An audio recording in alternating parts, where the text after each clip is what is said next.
Hi guys, welcome back to a brand new video on this channel. My name is Mama Shar.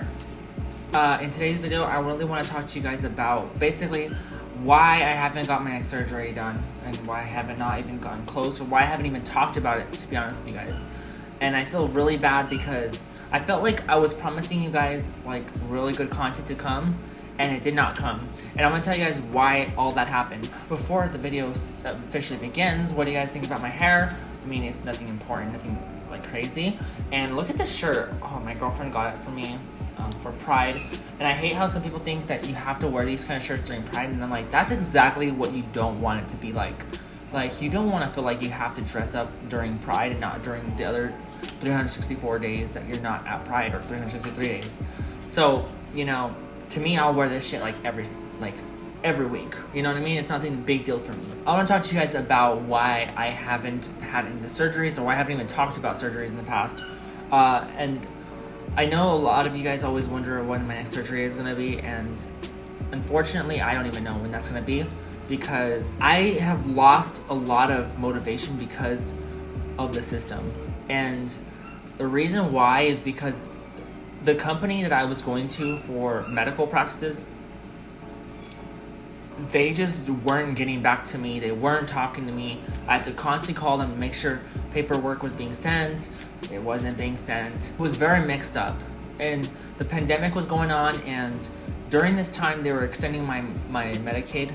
And if you guys don't know what Medicaid is, it's kind of like an assistance program that you get, medical insurance that is priceless, and it is usually really good. And this Medicaid was going to allow me to not have to pay for the surgery at all. The problem is that I was hanging on this insurance because of the fact that the COVID was going on. So I really was limited on time when it came to like being able to, when I was going to get the surgery done, because the surgeons were saying to me that July would have to be the month that they would get the surgery done at the earliest. And July, as you guys can tell right now, the pandemic is not really going on anymore. So who knows, I might have lost my Medicaid at the time, even if I got, accepted at that, even in the past. I was afraid for a lot of reasons. Communications between my doctor, insurance companies, and the office was one of the biggest problems I was going through. I was constantly being told, this was sent. Insurance, it wasn't sent. The insurance said, do this.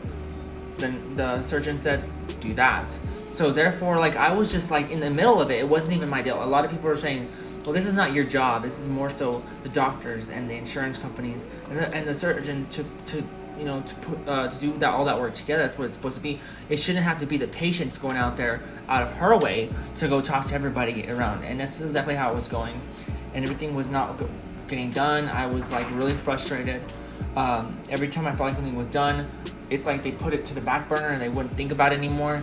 And before you know it, nothing was done, because I would call and they said, we didn't have no letter, no letters were sent to us. And it was really bad. And I really want FFS. I really do want it still. It's just that right now, I don't even know if I have Medicaid anymore. I don't even know why I had Medicaid for the longest time, because I've always been making more money than the means to even be able to get Medicaid.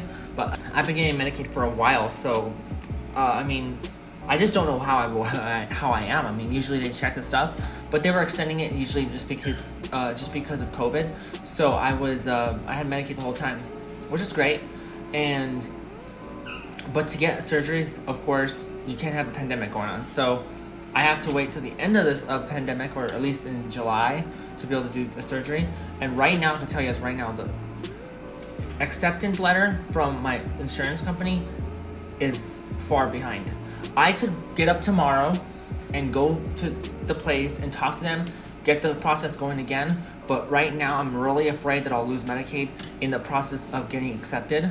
And if that's the case, then, what's the point? I know whatever insurance company I have, they will pay for the surgery, or at least make me pay a deductible, which is completely fine to me, because at the end of the day, it's if you could get help for a surgery, why not get that help? You know what I mean? So to me, I don't think there's ever going to be a too late factor.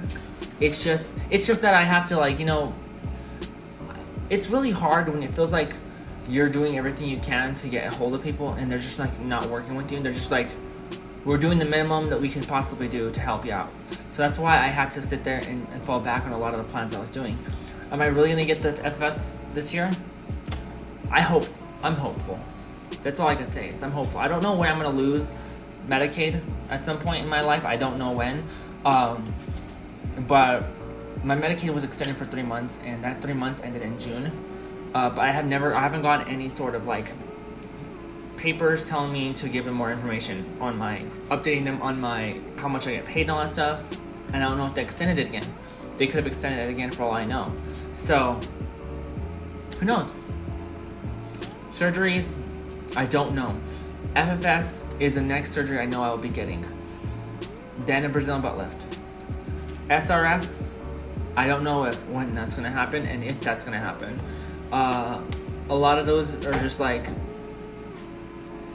really like future surgeries, and it sucks because I mean my entire transition, I've always had a plan of to what I was gonna do, and I know it's been 2 years since I got my last surgery and my only surgery, and to me it's like I don't want to be just I have boobs and all that stuff. That's great.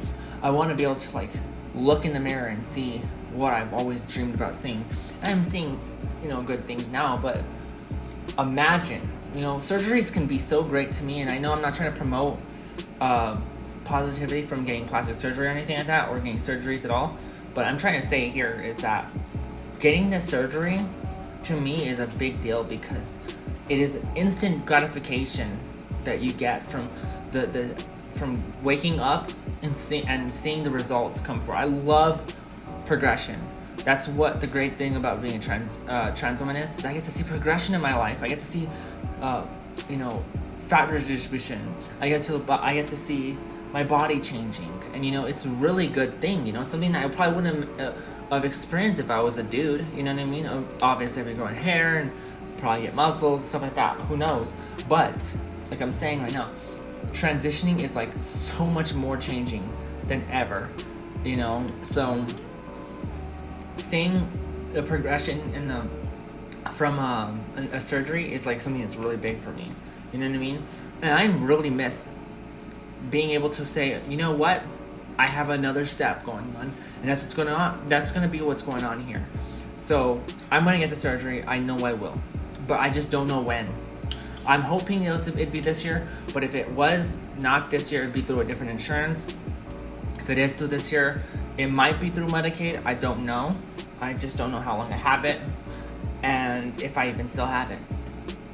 Right now, I'm sure that no matter what insurance company I do go through, I will either have to pay for some of it or I will get it for free.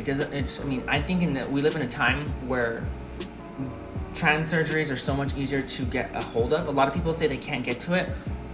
I think it's more so because of the state that they live in or country. Because being in New Mexico, it's very easy for me to we are very much a blue state, so it's very easy for us to be able to gain access to LGBTQ plus surgeries and stuff like that, whether it's trans guy, trans girl, non-binary surgeries. They are all accessible at this point, especially nowadays with all the acceptance that's going on, all the insurance companies, especially with lawful kind of stuff. People can actually sue people for not covering certain surgeries, and it's a legal action. And I'm not saying I sue people because they won't take over my surgery, but I'm saying that's something that people could actually do. People could actually take legal action because they find it as discriminatory. So nowadays, it's quite common to be able to get your surgeries paid for.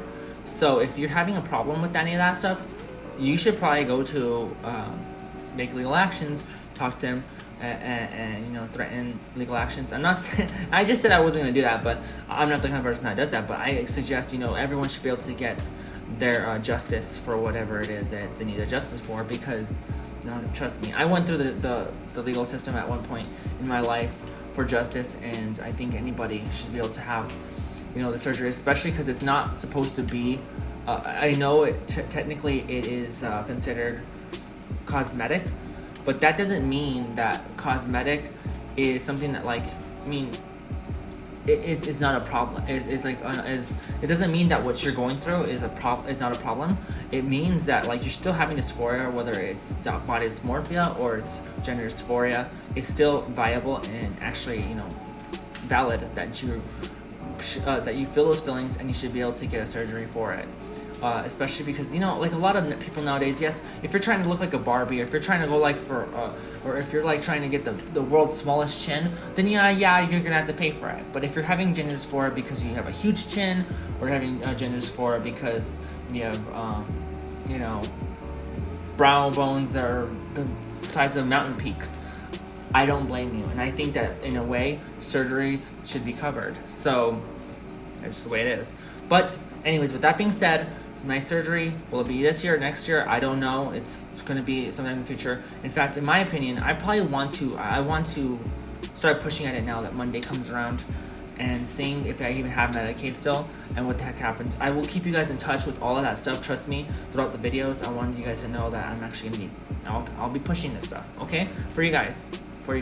And I know I said on to all my Snapchat fans, if you're on Snapchat, follow me on Snapchat, links down below, or actually my username, because there's no links to Snapchat. But I know I said I wasn't gonna do an informational video, but I did. It's like I have to. Like, I don't know what else to make.